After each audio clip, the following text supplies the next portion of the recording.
How's it going, everyone? It is Andre Williams, and over here we talk stocks and we focus on one thing.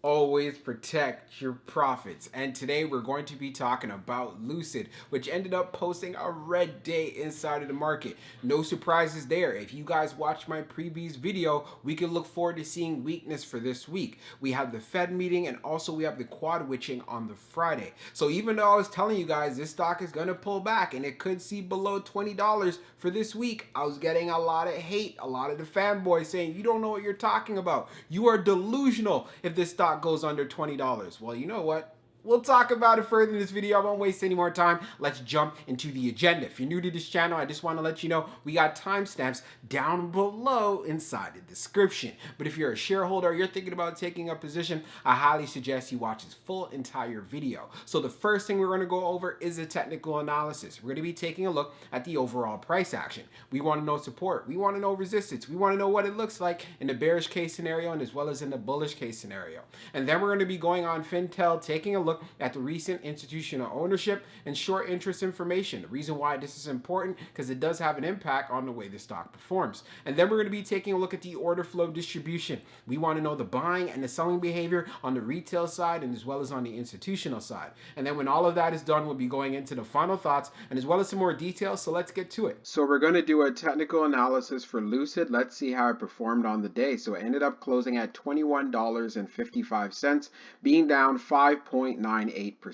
On the low, it tested $21.31, and then on the high, testing $23.25. When we take a look at the volume stats on the day, you could see we traded at 21.256 million shares, and the average volume over 10 trading days is at 29.03 million shares. So what we noticed right away, we did have below average volume, and it's part of the reasons why we saw some weakness in the stock. Now, when we take a look at our chart, which is a daily chart, you can see from the RSI down below, it's at 35.84. And then when we take a look at our moving averages here on the chart, we are below the 100-day, the 50-day, the 200-day, and as well as the 21-day EMA. So it's very clear to see that Lucid is in a bear market, trading below all of our major moving averages. And if you guys remember what I said in the previous video, don't be surprised if we have a close below 21.85. There's a good chance Lucid can get down to $20. Again, we still got some more days left in this week, and I know Lucid will fall below 20. If it does not and it decides to do a reversal, then you're going to want to see some price action above 22.50. And if it can't get past resistance at 22.50, it will go back down. But if it gains the strength above 22.50, then possibly we can get a move going to around $25. But I'm not seeing that for this week. I'm not being a bear or anything, but I got to give you guys my honest opinion here. So if you want to look for that turnaround and that strong move to the upside, I wouldn't be bullish until we reach the 21-day EMA at 25.46. And let's see Lucid get down to $20 going into tomorrow. Let's move on to the short interest information. So we're going to take a look at the recent institutional ownership and short interest information for Lucid. As we scroll down further on the page, green rows indicate new positions, while red rows indicate closed positions. So we don't have any new or closed positions. What we have here, though, we have Excess Asset Management LLC, that you could tell that they reduced their position by 44.80%.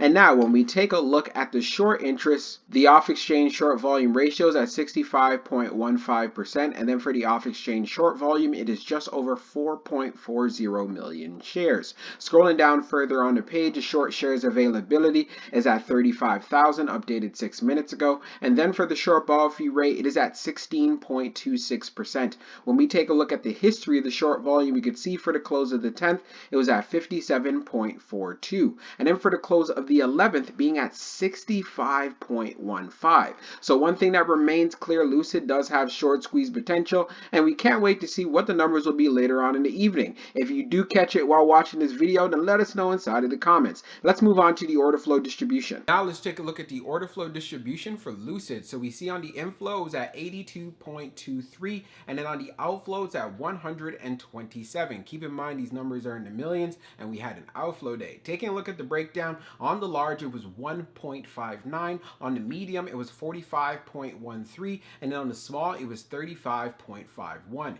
Taking a look at the outflow side, you can see on the large, it was 11.15. On the medium, it was 68.43. And then on the small, it was 47.19. Taking a look at the large scale orders in the last 5 days, you could see for today, March the 14th, we had an outflow of negative 9.55 million. Analyzing the numbers even further for the small scale orders that tends to represent the retail side, we had more selling than we had buying.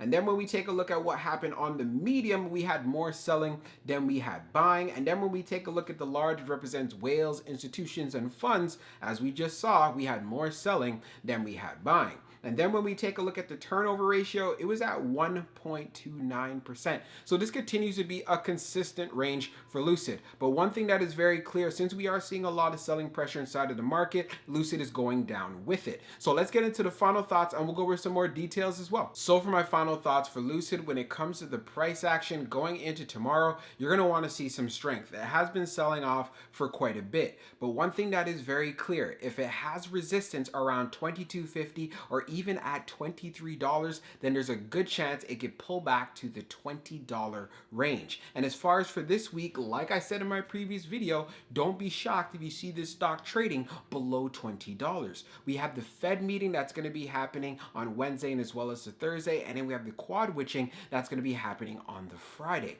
So if we're going to be looking for a move to the upside, so if you want to be bullish about it, then Lucid needs to go back to $25 and make that move further to get above $27.50.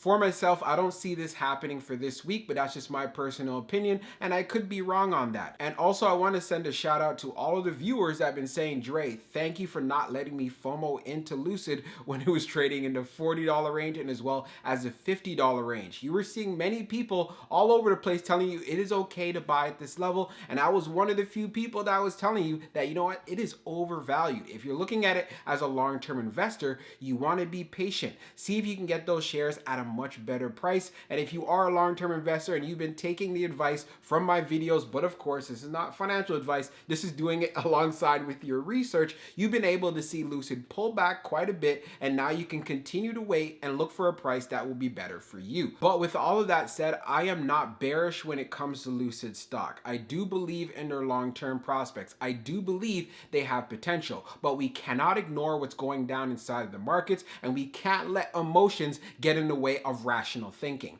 Also, when we went on Fintel, taking a look at the recent short interest information, it does continue to have short squeeze potential. So the moment we have a turnaround and we have some buying volume coming into this play, it can make some strong moves to the upside. So that's why you want to keep this on your watch list. And while you're watching it, keep an eye on the tech sector. Maybe you might want to add triple Q to your watch list and so forth. This is very key because we know since Lucid is in the NASDAQ 100, if it picks back up, the stock will pick back up. But as long as it's selling off, then Lucid is not going to be showing any strength whatsoever. And this is why you need to do your homework and as well as your due diligence. And when we took a look at the order flow distribution, it wasn't surprising knowing that a lot of the big money has been selling out. But as far as for the volume is concerned and taking a look at that turnover ratio, we do know there's still many who are holding on to their positions. So I hope you enjoyed this video, and I can't wait to see how Lucid performs going into tomorrow. We'll talk soon.